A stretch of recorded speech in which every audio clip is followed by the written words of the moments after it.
This heaven slice of an angel wrapped in skin. Throw dice and woes of life. Love deprived, looking to revive. What's the meaning of life? One subjective paradise. Crystal chandeliers, motives reflected. Often mirrors appear clear, grinning from ear to ear. Craving and raving and grain, rekindle the flame. Closer she draws near. Stay there, remove your underwear. Shove it somewhere over there. In paradise, we know our purpose.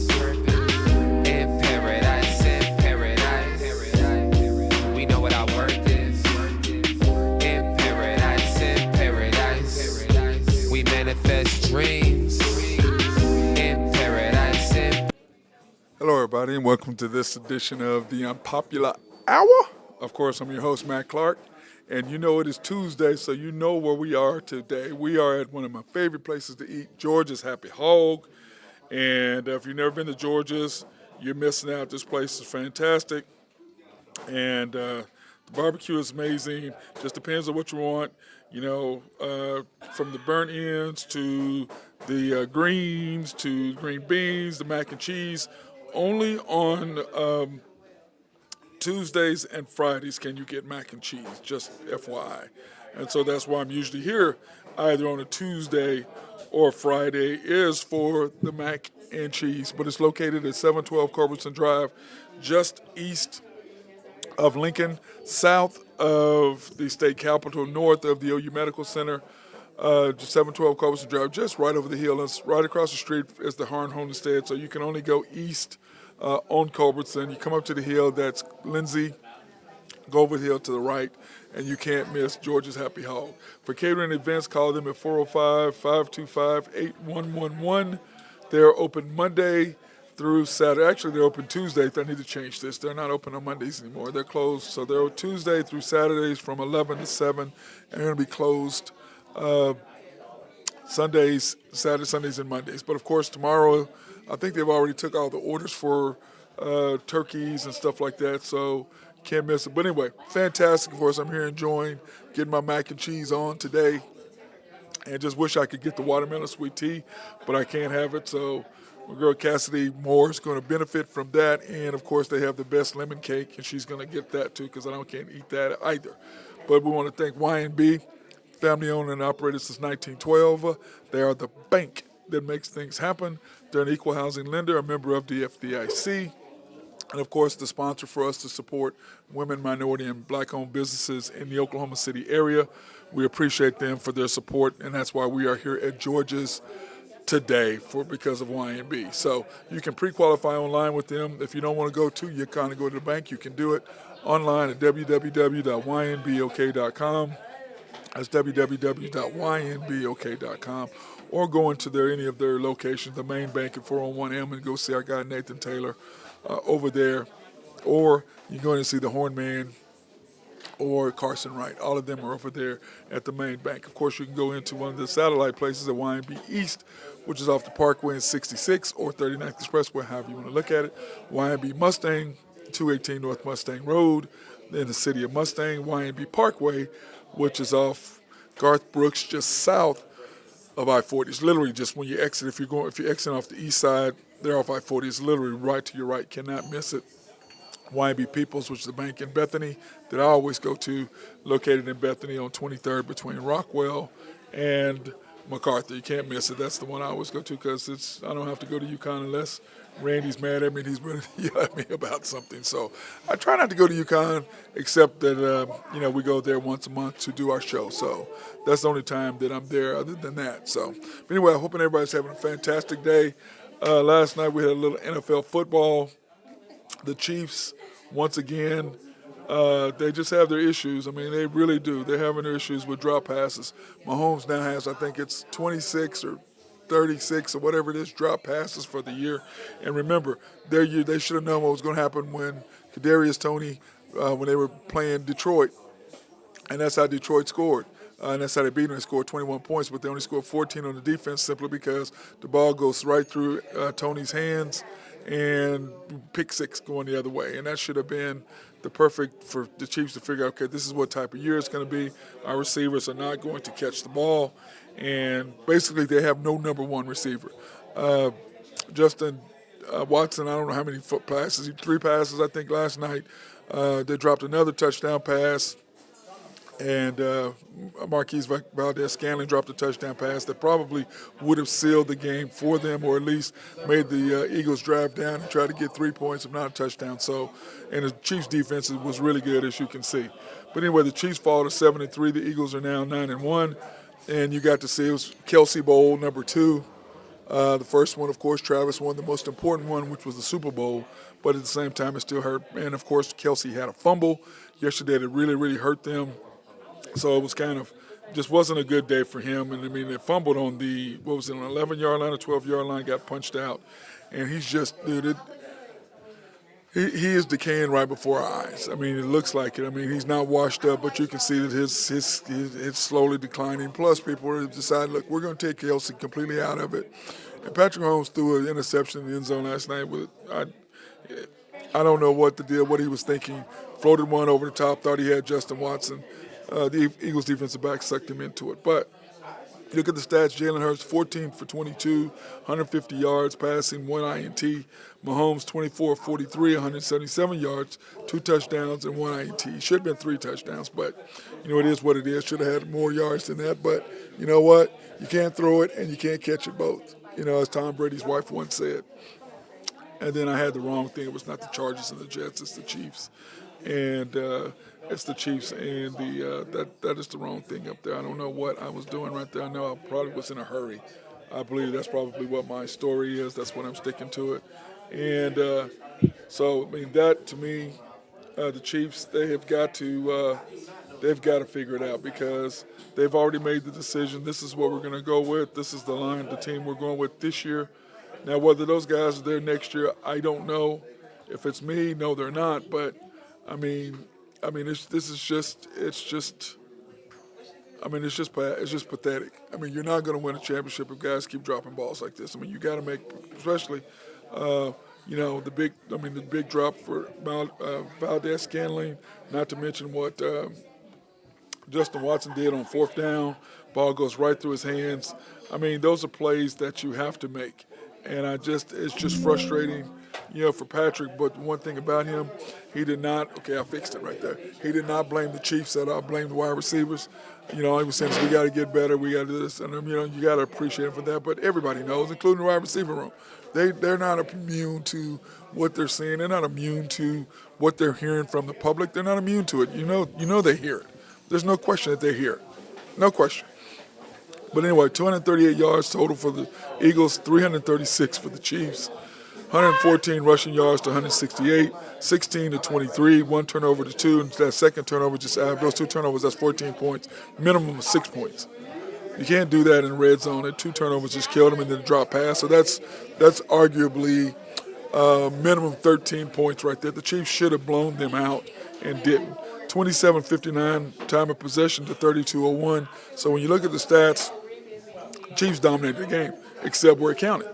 And once again, no points in the second half. No points in the second half. They can get down there, they just cannot score. I mean, they're just their worst enemies. They can't. It's just bad. But once again, you know, they take away Travis Kelce and they said, okay, Patrick Mahomes, you got to throw to somebody else. They locked in on Justin Thomas and took care of that. So Justin Watson, I'm sorry. They've got to figure out what to do with that, and it's just frustrating for you, people that are Chiefs fans. I'm sure my guy Matt Moyer is just beside himself today because of that. But the Chiefs, at some point, they're committed. This is what we got. This is the team we have. We can't trade. We can't line. We can't add. This is where we're at. And if guys are going to continue to drop the ball, the Chiefs are going to continue to lose. There's no way around it. It is what it is, and they're going to have to do something about it, or they're just in a load of trouble. It is what it is. So they got to figure that one out. I don't know if they will, but I'm sure they will. But this is what they're stuck with. But 7-3, and their schedule doesn't get any easier. You have the Bengals coming up. You still got to play the Bills. So they could, you know, right now, the Ravens have a schedule coming up, and we'll look at that in just a minute of what the Ravens have coming up. But, you know, the Chiefs, you know, it doesn't get any easier for them. They've got to handle their business. And if guys continue to drop the balls, they continue to not score in the second half, they are not going to host the AFC Invitational at Arrowhead. I mean, it's not going to happen. But at some point, the streak has to be broken. At some point. I mean, let's face it, all streaks come to an end at some point, so we shall see if they continue to do that. And, the fact of how many AFC West championships, 8 in a row, 7 in a row, they got to continue that streak. So they have a bunch of things that are on the line, but they've got some things that they're going to have to fix. And if they want to get this done, now can they? Yes, I believe they can. But, we've been saying that for a while, and guess what the receivers are still doing? Dropping passes. And we're saying, hey, they're going to get better. Hey, they're going to make a difference. Hey, they're going to start catching. Hey, they're going to this. Hey, they're going to that. And none of those things have happened yet. None of those things have happened. So, but the good thing about this week is we have games on Thursday, Friday, Saturday, and Sunday, and Monday. So we have a full slate of football this weekend. If you're a football junkie, you've got basketball. I mean, you've got football, plus you got some basketball games in between. So, let's look at the NFL schedule this week. Thursday night, you have the Packers and the Lions starting the week out, which, man, that's just going to be good. How you're not going to love what you're seeing in that. You got Packers and Lions start out Thursday. That's your first game at 11:30, which I believe the Lions are going to take care of business pretty easily in that game. I don't think it's going to be close at all. I think they're going to handle their business with them. I don't think that game's going to be close, to be honest with you. I think they're going to take care of business and do what they got to do.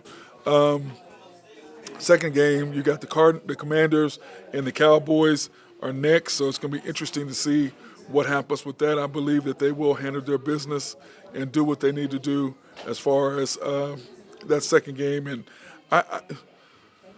to be honest, I'm kind of torn to see what's going to happen with that. I don't know what's going to happen with that. I'm kind of up in the air on that game. I'm going to watch it because what else have I got to do? I mean, it's Thanksgiving, and so what do you do on Thanksgiving? You watch football and you eat. That's all you've got to do on Thanksgiving. So I'm going to probably be watching that game and grabbing up the Commanders and the Cowboys. The Cowboys are going to kill them. I think, I got our resident genius, Drew Henthorne, is not here, so on for us to talk about the Cowboy love. He's not here to give us his insight on the Cowboys and what he thinks they can or are capable of doing. So we'll see what that comes out to. Where's my thing? I know I had my schedule deal up here. Let me see. What did I have? Yes. So let me see. Where is that schedule here? Okay, yes. So then you got Washington Cowboys, 3:30 CBS. Of course, I'll be probably waking up, sleeping, and going back and forth doing that. And then, of course, you got the Niners against Seattle to close it out on that night, which should be interesting to see what's going to happen there. Of course, our guy Drew just sent me deals. He's on the damn beach. Well, man, why are you sending me that shit with his Dallas Cowboy hat on? What a shock. Let me see what it said. I'm going to send him a message. I sent you a link, dummy.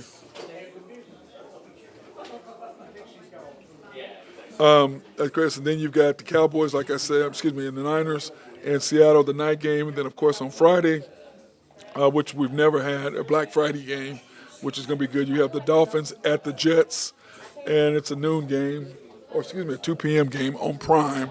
So that's interesting. Of course, Prime has to have their game since they don't have a game on Thursday night because there's 3 games on Thanksgiving, so they stuck that out and got that done. Let me see.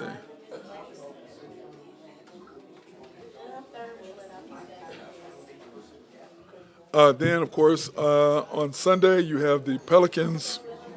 Well, and the Miami and the Jets. I think Miami's going to handle their business. I really do.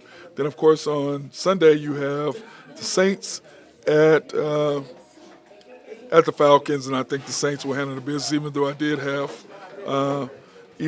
have my Falcons being the surprise team and making it to the playoffs. I'm still not going to hold off on that. I still think they can do that, but looking a little shady right now. It's my outside pick. I can kind of give you my pick as who I think could possibly win that game. The Steelers at the Bengals, that game is not as intriguing as it once was simply because Joe Burrow is out for the season. But, it's still going to be worth it because Cincinnati's defense and Pittsburgh finally firing Matt Canada, their offensive coordinator, because it's just amazing how you have all those weapons and you couldn't score touchdowns. I don't get it. You've got wide receivers, you've got running back, you got everything, and your quarterback can't throw a touchdown. But I believe that Kenny Pickett is just a backup. I don't believe he's actually a starter, but we shall see. You get the right offensive coordinator, give the guy a chance and see what he is. Clearly, they saw the guy every day for 4 years, so they know what they got and what they don't have. The next game, you've got the Carolina Panthers at the Tennessee Titans again at 12 o'clock on Fox. I really hate watching the Fox broadcast in the afternoon. Who does Fox have in the afternoon? Let me see. Fox has the Patriots and the Giants, and they definitely won't have that game on.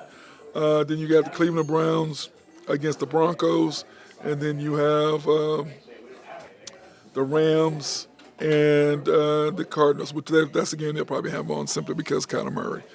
So, because of OU. So they'll probably have that game on, but I'd much rather watch the Cleveland and Denver game. Whatever game I don't want to watch, I can't watch Fox because I just don't like their commentators. I just don't like I don't like the guy and Greg Olson. I'm not a fan of his at all. I just think that, from the Super Bowl he turned me off, and even before that, just listening to him, I'm like, dude, you don't. The camera doesn't lie. Either you have that appeal or you don't. He just doesn't have. The camera just does not love that guy. It just doesn't. I don't know why they had him on there, but whatever. The camera doesn't love him. Then, of course, you have Tampa Bay versus the Colts, Buccaneers versus the Colts. That game will be on CBS because of Baker Mayfield. So that's why we will have that game on. So I don't even want to watch that game at noon. It's just sad. Hopefully, if you have the NFL ticket, that's the only good thing about it. You can watch multiple games because none of those games, because the only game of that they want to watch on Sunday at that particular time would be Pittsburgh and Cincinnati. I mean, maybe the Saints at the Falcons, possibly, but Pittsburgh and Cincinnati is probably the only game I want to watch. And, of course, we're going to get Baker Mayfield. Of course, Oklahoma. Sometimes living here is just, it's a pain in the butt living here because they just have no knowledge of sports whatsoever. Who's the best game? But of course, Oklahoma people want to see Baker and they want to see Kyler. So that's who you're going to see on Fox on both of those games. On Fox. CBS in Oklahoma City. And I wish they would have been on Fox too. That would have been lovely because that way I wouldn't have had to watch them. So I could have watched Pittsburgh and Cincinnati on CBS. Then of course after that, Cleveland and Denver, like I said, that's going to be a slug. It's going to be a good game. The Cardinals and the Rams, of course, we're going to have to see the Cardinals and Rams game instead of Cleveland and Denver. Then you have Kansas City at Vegas, which is the game I'd rather see on CBS, but I don't know if they have the late game because, them and Fox switch off between who has the late game at 3 o'clock game. So I will probably have to go somewhere and watch Kansas City at Las Vegas instead of being at home. And I might, if it's really nice, I'll get Fat Boy and bring him out, and we'll go to Cats, and he can sit on the patio, or he can run around the backyard and pee 25 times while I smoke a cigar and watch some football on TV. So we may do that. Then, of course, you got the Buffalo Bills and the Philadelphia Eagles. That's going to be a great game. Can Philly bounce back after playing the Chiefs on Sunday and then turn around 4 days later and play the Bills? Unfortunately, they're playing them at home, so that's going to help them out a ton. Baltimore Ravens and the Chargers, the late game. I believe the Ravens are going to handle their business, and I think they're going to have everything's going to run through Baltimore. But we'll see how bad Lamar is going to miss Mark Andrews. His safety blanket, kind of like what Mahomes is going to do when Kelsey's gone. Was going to be his safety blanket? What's he going to do? Unfortunately for him, he did not have Travis, as long as Brady had Gronk. So he's going to have to figure that one out. They're going to have to find him somebody. Then, of course, Chicago and Minnesota. That's Monday night, and once again, we have a terrible Monday night game. I don't get the NFL. I don't know what the hell they were thinking. I don't know why do you even think that's a game worth watching? Why is that even a game that you want to have on? I don't quite understand that at all. So, but anyway, that's our weekend schedule for that. Then, of course, Big 12 this weekend as well. We have Friday game, which, man, I'm going to love that. Look at that right there. TCU at OU, 11 a.m. on Friday. And, in fact, I may call my guy and see if I might be able to go to that game. But it's 11 o'clock is awful early for me to try to go in and watch that game. I don't know if I really want to on a Friday. I mean, after Thanksgiving, I'm going to be fat I don't know what. But I don't know if I really watch that. But OU, TCU. OU is 10.5-point favorites. Over under 63.5. 11 a.m. game on Fox. And then, of course, Texas Tech at Texas, which that game is important. Both of those games are important because OU has to win in order to have a shot to play Texas in the finals. And Texas has to win because I believe if they lose, OU wins, and OSU wins, I think we have Bedlam in Arlington because OU beat Texas. And OU did not play Kansas State, but Texas Tech did. And OSU beat Kansas State and Kansas and OU. So I think if Texas loses, I think they lose the tiebreaker to OU, and that would be great. Bedlam in Arlington for the last Big 12 game. That would be great. That would be something that how lucky would we be in order to have that happen for us. That would be fantastic. I don't know if we can actually get that, if the gods are shining on us like that, but that would be fantastic if we could get that done, I think. I mean, a lot of y'all would think the same way as I do. That would be a great game to play. It'd be great to end the Big 12 by us playing each other. Because arguably, Texas hasn't been that great this year as far as over the Big 12 since they've been here. So that's kind of why they want to bounce out if they want to. That's probably why they would leave, whatever, get out. That's kind of the way I say it. But anyway, then, of course, on Saturday, you have Houston at UCF, 11 o'clock game, FS1, BYU at Okie State, 2:30 on ABC. And the problem with that is the Thunder play the Sixers at 4 o'clock. So my guy, the commander, and I were talking about that. He goes, what do we do? Do you go to sit out in the cold and the rain to watch OSU football, or do you stay warm and watch Thunder basketball against the Sixers? And I'd say, to me, I watch Thunder basketball. That's what I do. I have no desire to go out and sit out in the cold to watch a football game, and especially one that's important like that for Oklahoma State. They've got to win that game. They cannot afford to have the poke choke come into play. That they've got to take care of business. And if they do, they're playing Texas, which is interesting. If Texas wins, OSU wins, they both play in the Big 12 finals there in Arlington. And the interesting point with that would be the fact that they did not play this year during the regular season. So that would be great matchup just for them not seeing each other playing for the first time. But that game is on ABC as well. So actually I could watch that plus go to the Thunder game and be able to sit at the bar, talk to our girl Kira, and be able to watch the Thunder game on one TV and have the OSU game on the other TV there in Paycom. So that's a good thing as well. West Virginia at Baylor. I don't really care about that game, but of course it's a 6 o'clock game on FS1. If you're a Baylor fan, yes, that would be great. I am, however, not, so I don't really care about it. I'm out. Even though our girl Meg goes to school, they're about to graduate. Proud of that young lady for Meg Tebow. Congratulations, and she loves Baylor. Kansas at Cincinnati, 6:30 game, ESPN2. Kansas should handle their business. There, of course, Iowa State at Kansas State to close it out. So, when you look at the schedule, you look at the teams and what the schedule is and what they need to do. Like Oklahoma State is 17-point favorites over BYU, and I'm going, man, that's a lot of points. That's a lot of points. And when OSU is favored by that much, it just scares me. It really, really does. But a lot on the line. Hopefully the Cowboys can handle the business and be able to go and take care of business there in Arlington. That'd be a great thing to do. It'd be a nice little Christmas to be able to go down there and see them. And plus, it gives me an excuse to go see my little dude and check out my boy Jay there in Houston, go see him, turn around and come back, and I can be able to watch the game. That would be fantastic. Drive through Arlington and watch the game on my way back. So that would be great. That'd be a nice little weekend. See my little dude and get to watch OSU win the Big 12 championship over Texas. That would be fantastic. That's a great way to end the Big 12 for them. We sent OU off the right way, sent Texas there the right way. That would be great. How sweet would that be? Beat OU in their last game in the Big 12 against Bedlam, and then beat Texas our last time we played them, and both of them going off and we don't see them anymore. So that would be a fantastic way to end the Big 12 and send both of them off the correct way to the SEC, if we're that lucky, but we'll see how it works out. And then like I was saying earlier, here is the Big 12 standings as we see them right now. You have Texas 7-1, OSU 6-2, OU 6-2, Kansas State 6-2. Now, we beat Kansas and Kansas State, so we have them, and we beat OU. So head to head, we beat OU and we beat Kansas State. Now the question: if Texas loses and everybody else wins, that's when it comes into play, because we beat OU and Kansas State, and Texas only beat Kansas State, and they haven't played us, and OU beat them.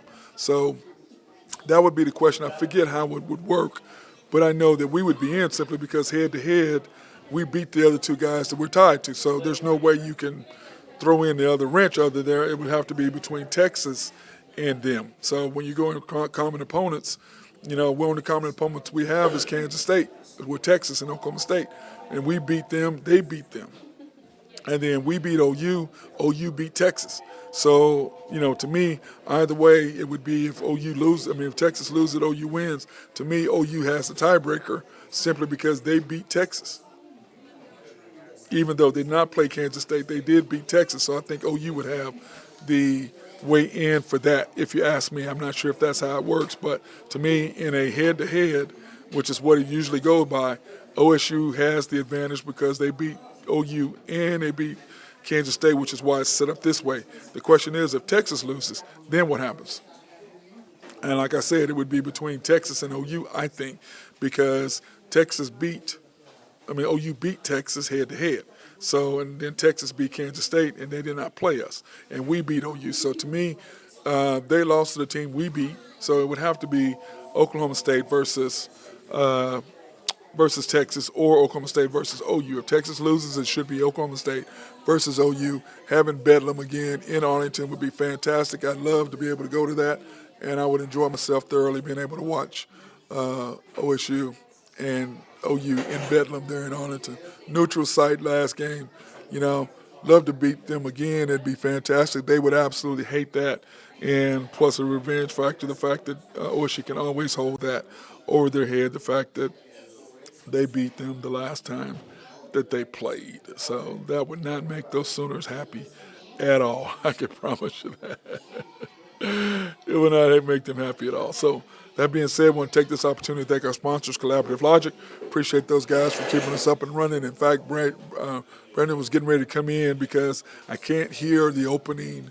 I can't hear the opening when it comes to the song. I can't hear our opening song. So I can hear it on After the Storm, our Thunder broadcast, but I cannot hear it on the other one. So he was going to remote in, but by the time he did, I was already in there, and I just kind of, fudged it on what I thought the time was and blah, blah, blah. But I need to figure out how to go in there and edit the song so no matter what, it's the same amount of time, no matter what. So anyway, thank those guys for keeping us up and running. SRB, if you have any needs for engineering, surveying, or planning, I'll contact my guy, Mark Long. Not this week because he's already gone. He's on his way to see his son there in dental school there in Iowa. So he's gone this week, but he'll still answer his phone, or he'll be checking his messages or email. And that's SRB Engineering, Surveying, and Planning, and my guy, Mark Long.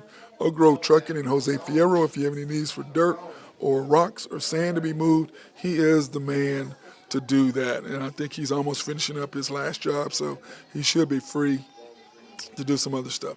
Greg and Max Nafee over at Nafco, appreciate them for supporting me and keeping me up as they always do. And then, of course, today we are at Georgia's Happy Hog, located at 712 Culbertson Drive. 525-8111 is the phone number. They're closed actually on Mondays. I need to go in and redo this. And open Tuesday through Saturdays from 11 to 7. For catering and events, call them at 405-525-8111. And of course, they are brought to you, this live stream is brought to you by YNB, family owned and operated since 1912. They are the bank that makes things happen. They're an equal housing lender and a member of the FDIC. Proud sponsor for us to be here at George today. So we appreciate Carolyn and the commander for keeping us up and supporting us while we can go out and support these businesses. Appreciate YNB for that.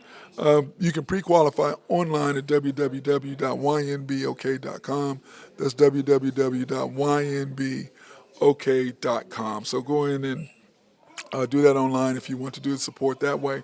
Or you can go into any of their locations, the main bank at 401 Elm in downtown Yukon, YMB East, which is off the Parkway there in Yukon, 39th Street, or, okay, that's where these people are staying in here. YMB East, which is off the Parkway and 66 or 39th Expressway, however you want to look at it. YMB Mustang, 218 North Mustang Road. YMB Parkway, which is off Garth Brooks, just south of I-40 there. Can't miss it, right in front of the hospital. And then YMB Peoples, located in Bethany on 23rd Street between Rockwell and MacArthur, 6201. Cannot miss it. DT Construction, our guy right now is on the beach with his Dallas Cowboy hat, sent me a picture. Drew Hinthorn, DT Construction and Consulting, if you have needs for roofing or inside work or outside work. In other words, if you need some painting inside, if you need demolition, or if you're remodeling your house, whether it's your kitchen or your bathroom or whatever, they can do all that as well as concrete work.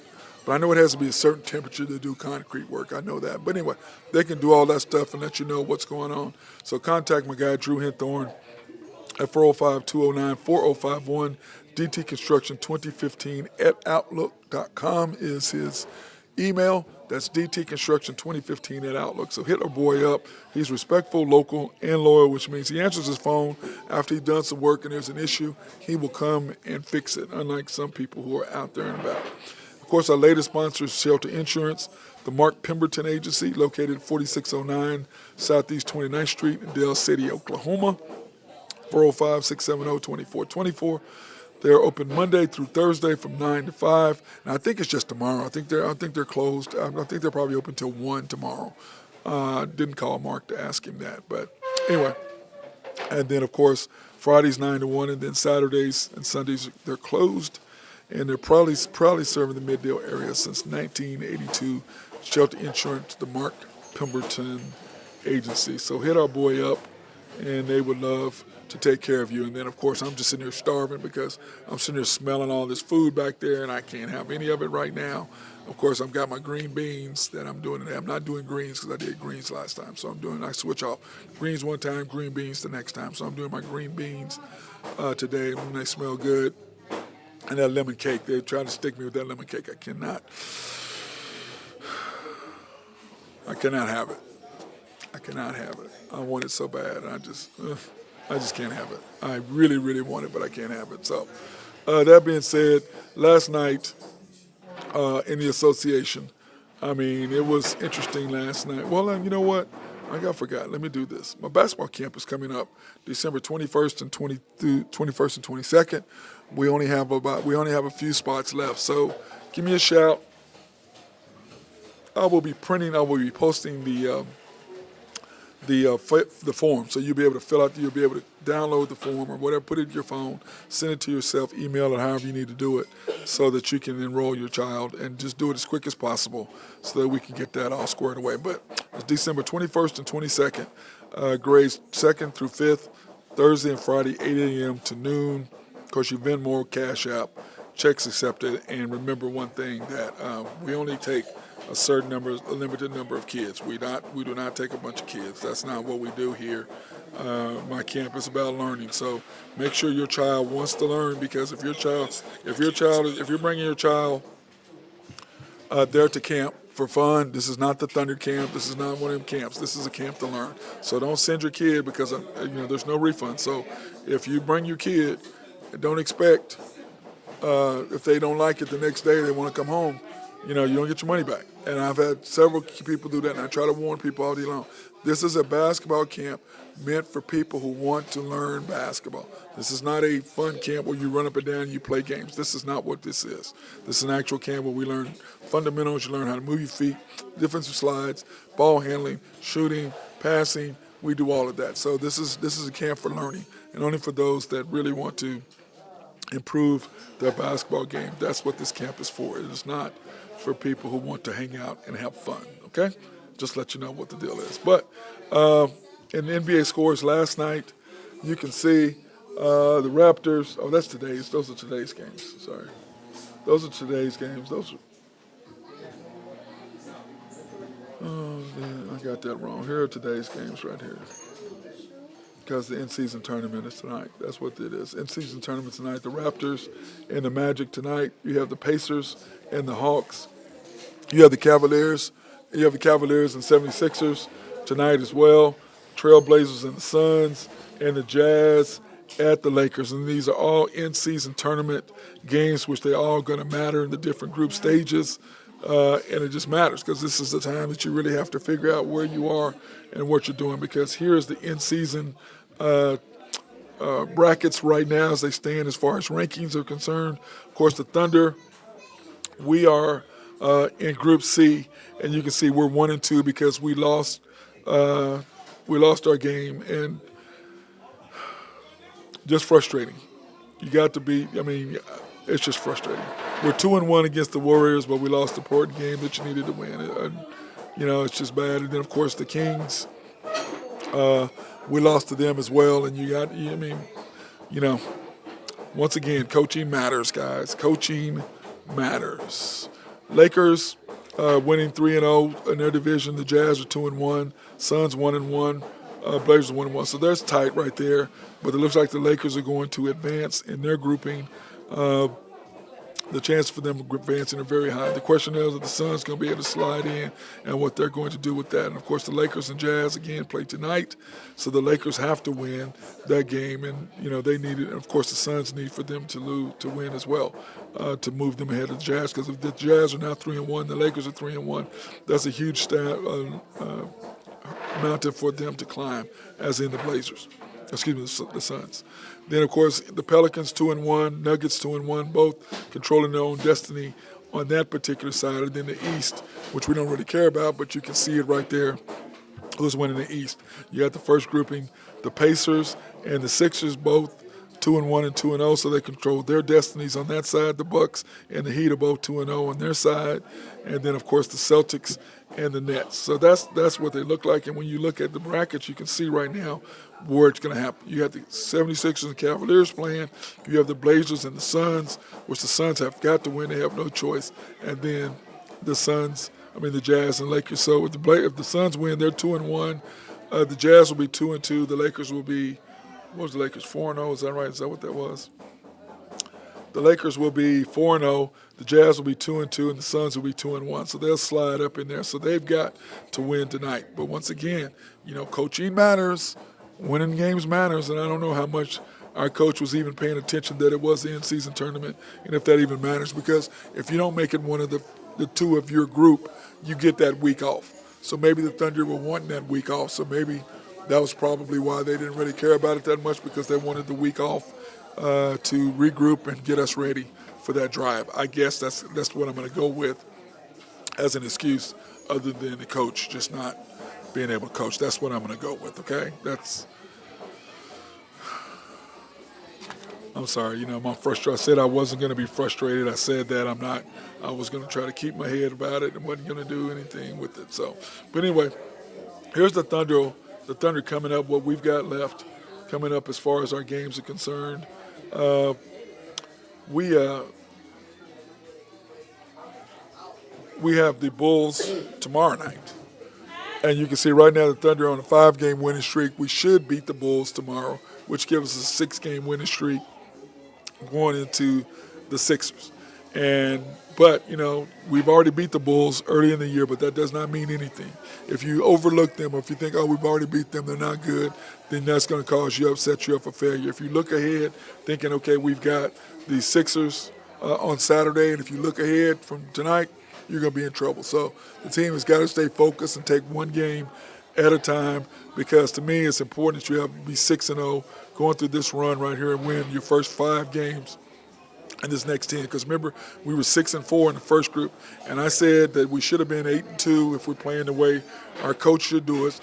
But I figured that we'd be 7-3 or 6-4, depending on what this coach does. And that's exactly where we ended up, 6-4 in that first 10.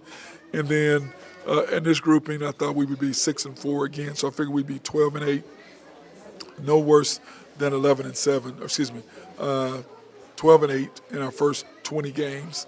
And it looks like that we should be close to that, because right now we are at 10-4. So 11-4. Is that right? 1, 2, 3, 4. Yeah, and we're 6, so we're 10-4 right now, which is where we are.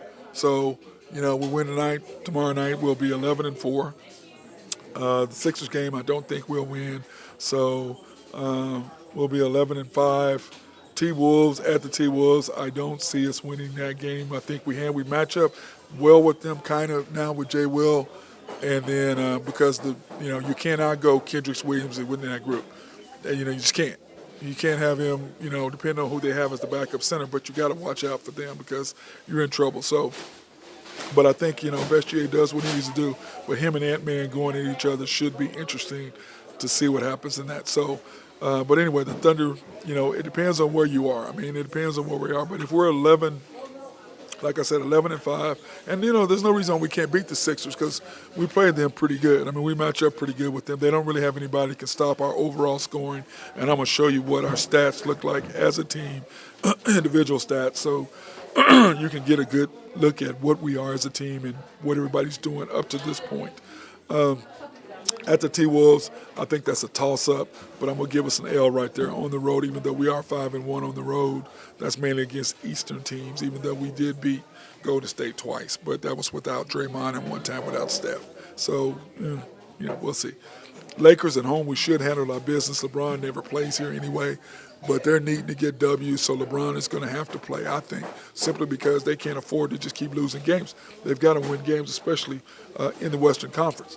And then, of course, at the Mavs, and the Commander we were talking about the other night, we always play better. We played them better in Dallas than we do here. I don't know why that is. I don't understand the issue and why it is, but we played them better there in Dallas than we do here at home. And, of course, that is going to be on a Saturday night. And, God, man, I wish that would have been the next Saturday because that would be great because you can go to the Mavs, you can go to to watch the OSU and Texas or OSU and OU play that day and then turn around and go to the AAC that night, American Airlines Center, for those of you who don't know what AAC is. And then you could turn around and you can go to that game that night. So that would be fantastic if you could do that. That would be great if that could happen. So my guy Drew Henthorne is asking me for a link, and I'm pretty sure I already sent him the link at DT Construction. Pretty sure I already did that. But anyway, that would have been even better had they did that. Let's see.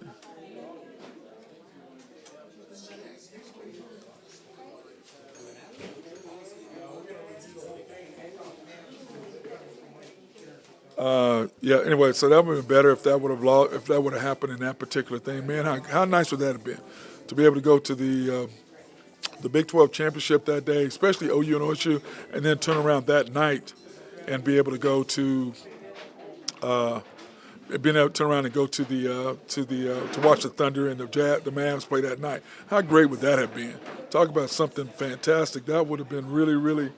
I really would have liked that. That would have been very cool in order to do that. I mean, you know what I'm saying, guys? I mean, that's something that's a nice little trip for you and the wife, for the kids, or whatever, to watch Bedlam that day and then turn around and play and then turn around and go to the Thunder game that night. That would have been fantastic. So, but anyway, we played them. I think that's a toss-up, but I'm going to give us an L there, and then the Jazz at home. So, to me, it's just protect your home. And if we can run and end up being, so that's 1, 2, 3 losses out of 10. So we'd be 7-3, which would put us at 13-7 after the first 20 games. And quite frankly, we should be 8-2. I mean, we should be 12-2 right now. But the coach, once again, he's into developing players instead of winning now. That's his thing. That's what he does.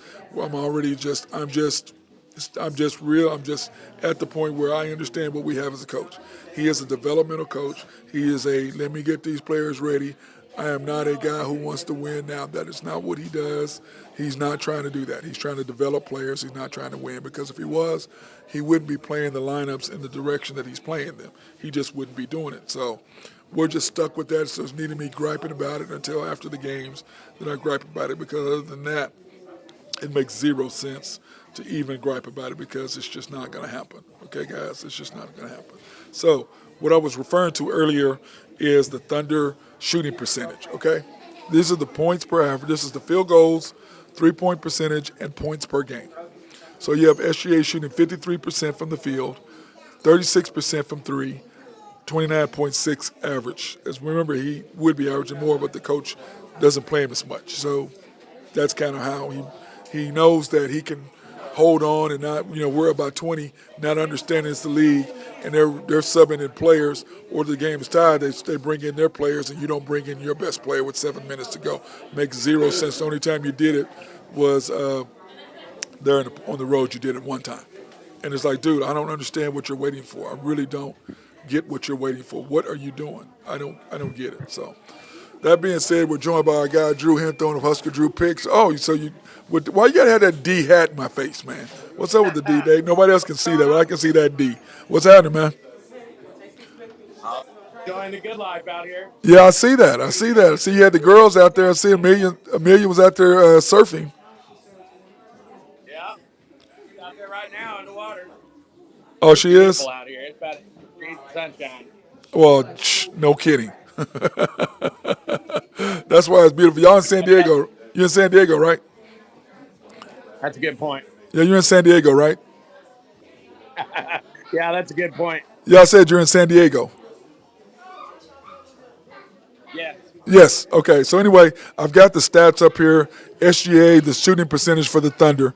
SGA at 53%, 36% from three for 29.6. The only reason why he's not averaging 30 is because of the coach. J-Dub at 51% field goal percentage, 36%, 36.8 from three for 17.5.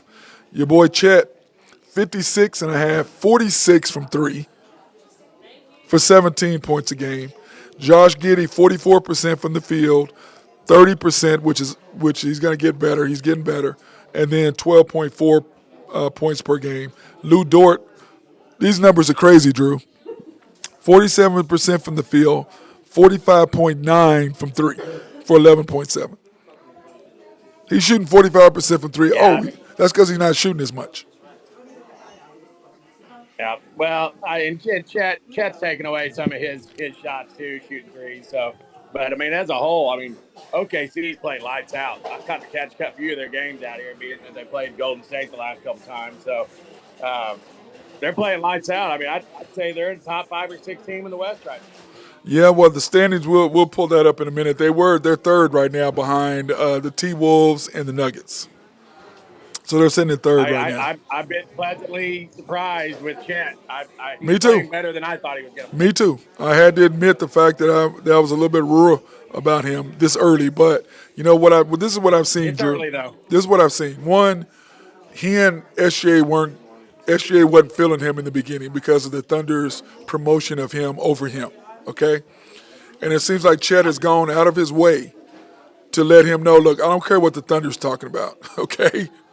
You the man, I know you the man, and I'm just going to, hey, you go and I'm going to follow you. Wherever you're going, I'm following you. And Chet seems to have figured that out. J-Dub, not so much. Because I don't know if you watched after Chet made that shot at the end of the Golden State game, the way that SGA reacted and the way that Josh reacted. I don't know if you saw that. But those two were kind of like, yeah, whatever. Because they were pissed off because the coach ran a play for SGA, didn't run a play for him 2 times in a row. He had SGA setting the pick for Chet to shoot the ball in the corner. How the hell do you set? How do you put your best player as a decoy and having him set a pick? The hell, but that's the coach. He's building up Chet, and they've already decided what they want. But I agree with you. Chet's played really, really well, and I think it's because he's realizing SGA makes his life easy. You know what I mean? Well, I tell you that when OKC when they get it going on offense, they can score 30, 40 points a quarter. Yeah, if they want to. But Drew, they got so many scorers on the floor. But it's defense. It starts it. It's the defense. The defense starts it for them. Because, when you look at our defense, I pulled that up and we were talking about their defense the other day, Drew, compared to last year. Okay, last year in field goal percentage, we were ranked 17th. We're ranked second. In the three-point percentage last year, we were ranked 15th, and we're ranked 5th in defense. Yeah. And that's the difference. But still, like you said, Our rebounding, oh God, offensive rebounding, we're 30th in giving up offensive rebounds and 30th in getting our own offensive rebounds. And defensive rebounds, we're 10th on our side rebounding, but we're 11th in opponents' defensive rebounding. So, but you were right. That offensive rebounding, 30th, 30th. You're last. That's what that is. You're last. As far as that's concerned, you're last. But NBA standings, Drew, in the NBA standings, where's the standings at? Where is it at? I did my NBA standings. I just did them today because I thought we were doing pretty good where we were. I think they're fifth. They're second. The Thunder are third. The T-Wolves are 10-3. The Nuggets are 10-4. The Thunder are 10-4. T-Wolves have won 2 in a row. The Nuggets have won 1 in a row. The Thunder have won 5. The Mavs are in 4th. The Kings are in 5th. The Lakers are in 6th at 8-6. How about LeBron the other night going for 38 and killing Dylan Brooks? Boy, I tell you what, LeBron's playing pretty well right now. I just think he might be playing too much. The Lakers might be in trouble. If they have to keep on playing LeBron 36, 37 minutes a game, it's not going to go well. No, it's not. He can't play that many minutes. But I think it'll help. They get Vanderbilt back next week, and that'll help quite a bit on the defensive end where maybe he can bring the ball off the floor too, so that should help them quite a bit getting him back. Well, the fact they need to split Austin Reeves and D'Angelo Russell up too. They can't start them both. They need to bring Austin Reeves off the bench. They don't play well together at all. At all. I think Austin Reeves plays better with LeBron than D'Angelo Russell does. Well, that's what I'm saying. But the problem is, if you're going to not start one or the other, you're going to start the guy you're paying $20-something million to. Oh, yeah. You know what I'm saying? That's what you're going to do. You're not going to pay somebody $20-something million to come off the bench, or $30 million or whatever they're paying him. So, but anyway, the Lakers and the Thunder play next week, and I don't think that LeBron's going to play because he never does. Or do you? Make sure you got my seat next to you. Yeah, on that game, whenever it is, it's hold on a second. I'll tell you exactly when it is. On the 30th, I think. It is the 30th, yes. Yes. Well, because this is where I have us right now. The Commanders had us going 8-2 in these 10 games, Drew. 8-2. And right now we're 4-0. Okay, so this is the next 6. This is the next 6 games. The Bulls at home Wednesday night. That should be a W, right? Good win that one. So that's 5. So that's 5-0. Then we have the Sixers on Saturday at home. Could be a loss. That's what I said. At the T-Wolves. So big and physical inside. Right. That's not a good matchup for OKC. Then we play the T-Wolves in Minnesota on the 28th. That could be a loss. Right. Then we play the Lakers at home on the 30th. That's a toss-up, I think, right now, the way Lakers are playing. Yeah, I don't know. That one could go in. That one could go either way. Yeah, but the whole thing is, like I said, so big, they're going to give OKC some problems. But OKC shoots so well. Lakers don't play that great at defense. And on top of that, Drew, the way we play defense, we can turn them over. Yep. You know, we can. The only thing I'd worry about is, if LeBron plays and they get Vanderbilt back, they can just be so long. Yeah. OKC to match with. Right, and that's the whole thing is that he can't be holding Shea out playing him 30 playing. He played. He was playing him and J-Dub the same number of minutes. But I'm gonna say this, Drew. It's interesting after the game the other night, after this Golden State game, when SGA came over to get the ball from J-Dub, and J-Dub kind of, he was in the middle. SGA was like, hey, pass me the ball. And he kept dribbling to the corner, so SGA came over to the corner, and J-Dub waved him off. Waved him off. And that's the second time he's done it. And so SGA just kind of turned around and walked off, okay? The next night, which was the back-to-back, J-Dub didn't play because he had a hip injury. Sore hip. When the hell you get a sore hip from when? When did it happen? That night in bed? When did you get a sore hip? On the plane flight? Yeah. But you know what? That's because of the coach, okay? He's calling late plays for the end, like I said on the show, Drew, and I'm sure you'll agree. He gets away with murder being in Oklahoma. If Oklahoma was on TNT and it was 31 seconds to go and the game is tied, and you don't run a play for SGA to get the ball, you run him as a decoy, then then you're down 3 and then you go have him set a pick. Yeah. Charles Barkley then would light this dude up. Then when you put in Moses Moody, Steph Curry, and Wiggins in a game and you keep SGA on the bench for 2 more minutes after that, and the game is a 1-point game. I was watching y'all's tech stream. I wasn't able to watch the game, but I knew something crazy was happening. Yeah, dude, it was like, I mean, Drew, I'm sorry. If you put in, the game is a 1-point game with 7 minutes and 40 seconds to go in the fourth quarter. And the opposing team puts in 3 of their 5 starters, and you know who he put in 30 seconds later? Chet. Chet. So he had Michik, Chet, Josh like on the court. They're trying to give Chet every opportunity it is to be a star. That's correct. Making play. But the whole point is Chet understands the man is SGA. He ain't the man. He gets that. This coaching staff and this organization doesn't. But I'm going to say this. The luster that they have over Sam Presti right now, if he gives away, if he trades SGA, that shine that he has on him would be gone. The NBA will light him up. They will light the Thunder up. He'll get destroyed in the media market. Destroyed. Not in Oklahoma. Especially by anybody that's worth their salt knows basketball will absolutely light his ass up. But no, I'm saying in Oklahoma he won't get lit up. Because he'll go, Oklahoma, but he will in national. Yeah, that luster that he has, the genius, whatever, that would be gone. You lost Kevin Durant. Now you're losing SGA. You done lost 2 generational players for Chet and J-Dub for the coach because he doesn't know how to coach a star. And the athletic. Two general, and then you put Ibaka and Harden in there. But those 2 guys were great, I thought. Oh yeah, at the time, Harden is half the player he used to be, but at that time, he was a top 10 player. Yep, you had Harden. You know the whole thing is that he's pushing J-Dub so much, he's caused friction on the team. That's what's going on. Yep. He's pushing J-Dub and Chet. Then Josh and them are like, okay, he's rebelling by the way that they're trying to do. You're losing your team. That's what's going to happen. And because at some point when SGA goes, okay, you want Chet and J-Dub, you can have them. Trade me.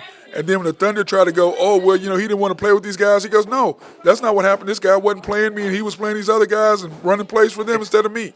Why would I want to be that? Yeah.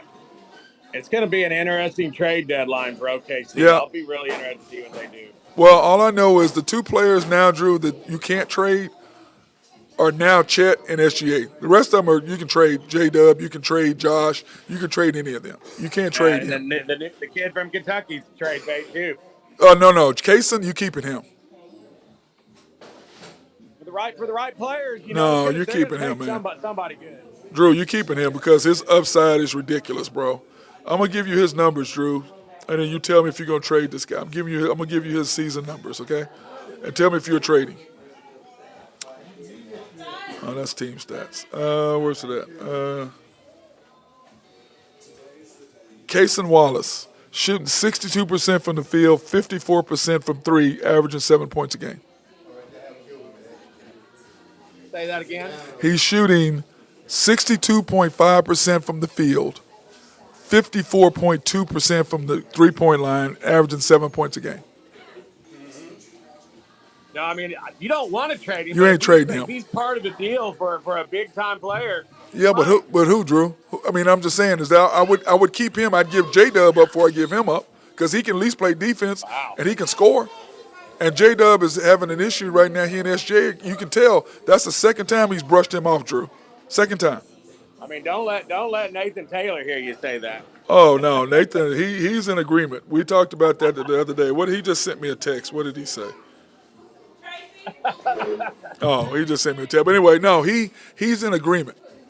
Big time. He wants, to me, we talked about it. You have the only 2 players now, to me, Drew, are untradeable. I thought it would be SGA, Josh, Chet, and J-Dub. To me, now is SGA and Chet because they're rolling together. You can see. SGA's throwing them lobs. He wasn't doing that at the beginning of the season, but Chet has come to the realization. You can see Chet has went and goes, hey, look, this is the dude right here. Hey, I'm riding with this guy right here. You got to know who to tie your rope. Right.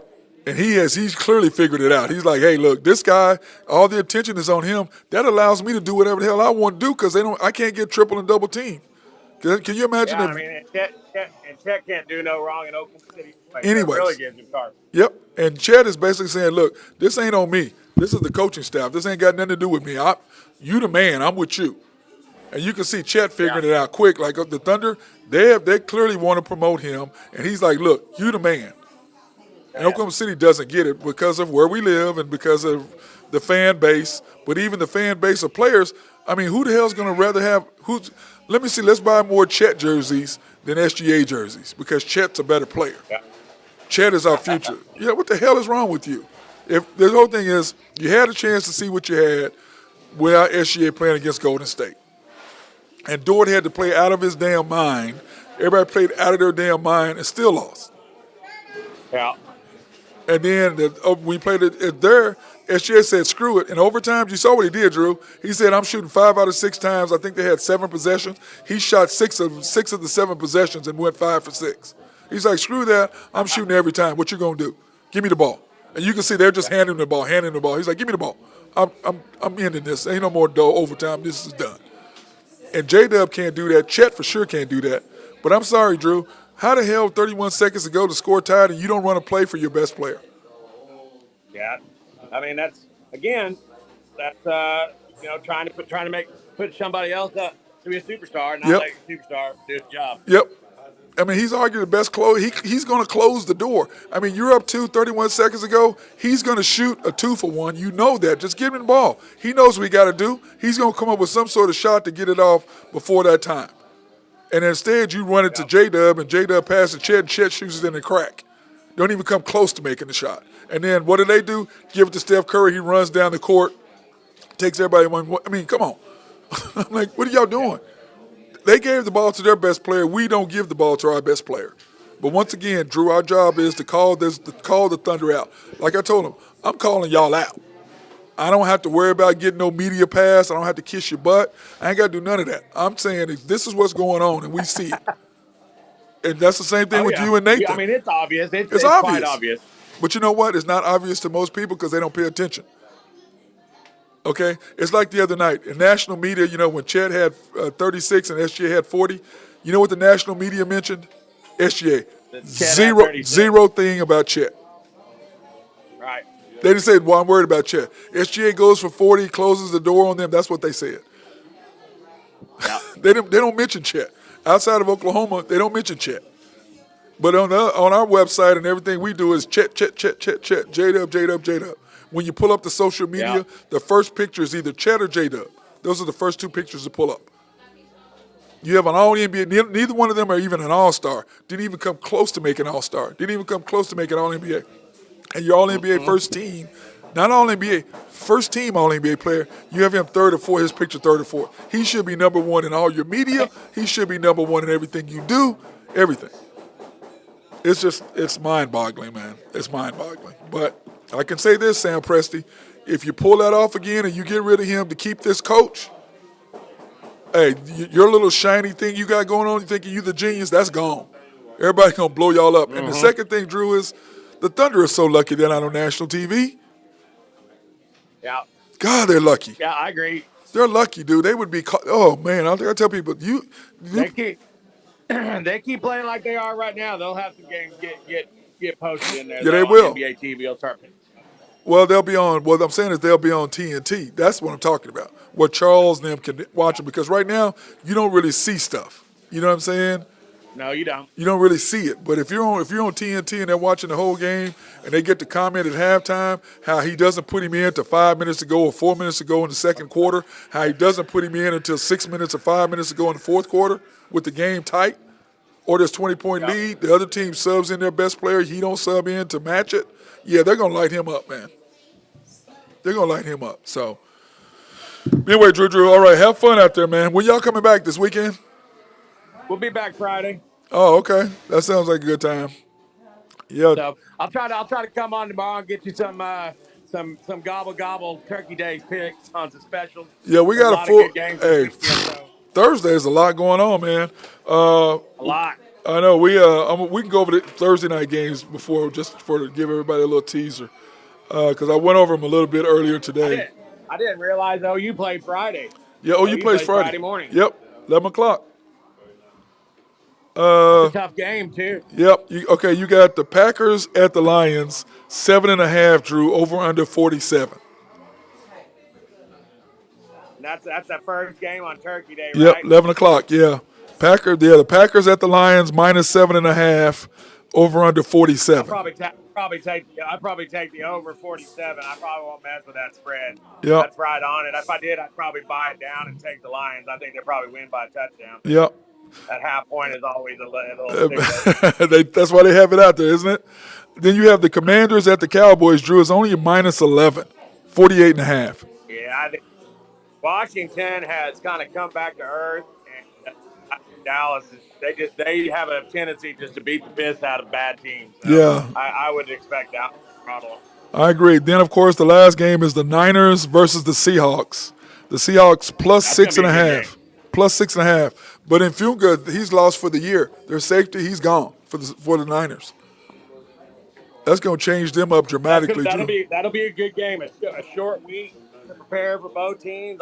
I could see that game going under too. Yep, under 43. Drew is the over under.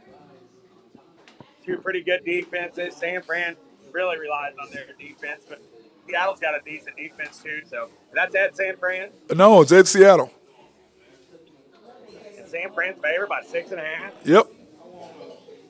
Wow. Yep. I'll be taking Seattle. It probably won't stay there for now, but that's where it's at for now. And then in Big 12, OU is 10.5 point favorites, over under 63. And then Texas, and Texas is in Austin. It's in Austin. Texas Tech I think TCU getting 10.5 points is too many. at OU. The way BYU ran the ball against OU last week, I'd be scared if I was an OU fan because that's an early start too. Yep. OU normally doesn't play well in early games. And Drew, 63.5 is the over under. God, that's a lot of points. That's a lot of points, man. I mean, that's just giving no respect to OU's defense whatsoever. None. Putting it over under at 63.5 and only making the spread 10. I mean, that's saying OU, going to give up 25 points. Yep, at least. And then Texas Tech and Texas is 14 point favorites. 52.5 is over under. I don't like Texas there. I think that the Ewers kid's going to get better and better the healthier he gets. Yeah. They played all right last week. That was a big win at Iowa State. A lot of people thought they were going to lose that game. I look for Texas to play well at home and hit full stride going into Big 12. Well, because they got to, Drew. Because if Texas loses and OU wins, you have and Kansas State wins, you have a 4-way tie for first place. You have Texas, OSU, OU, and Kansas State.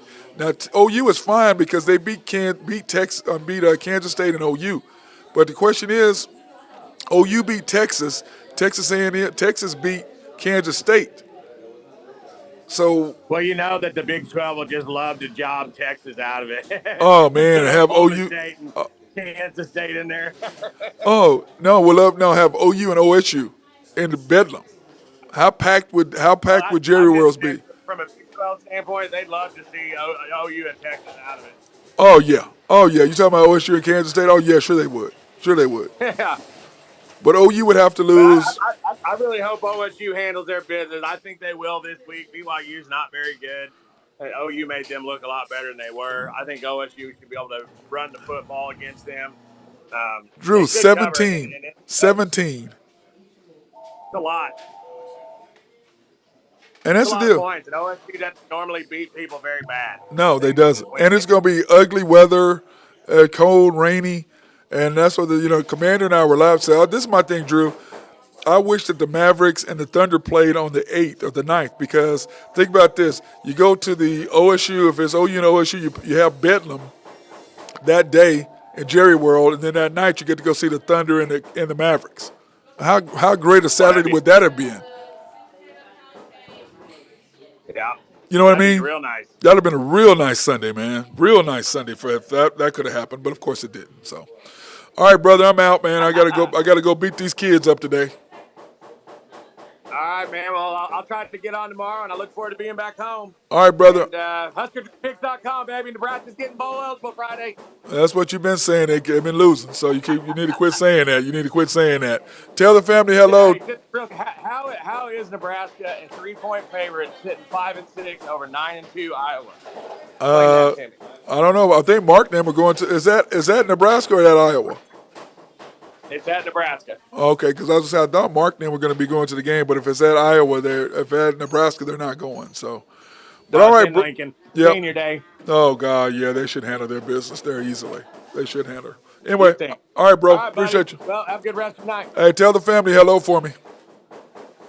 Will do. I'll let you. Love you, man. Love you. All right, bye. That's my guy Drew throwing of Husker Drew picks, doing his thing, and he up there enjoying the beach with the family. So that being said, hey, I want to thank everybody for watching this edition of the Unpopular Hour. Of course, I'm your host, Matt Clark, and today, we have been at Georgia's Happy Hog is where we've been. 712 Culbertson Drive, just east of Lincoln. Can't miss this great place, man. If you haven't been here before, it's fantastic. If you come once, you will come again. I want to thank Y&B, family owned and operated since 1912. They are the bank that makes things happen. They're an equal housing lender and a member of the FDIC, and the reason why we are here today at Georgia's Happy Hog. So we want to appreciate their sponsorship for helping us be here today. So that being said, everybody have a fantastic day. Try to stay warm, man.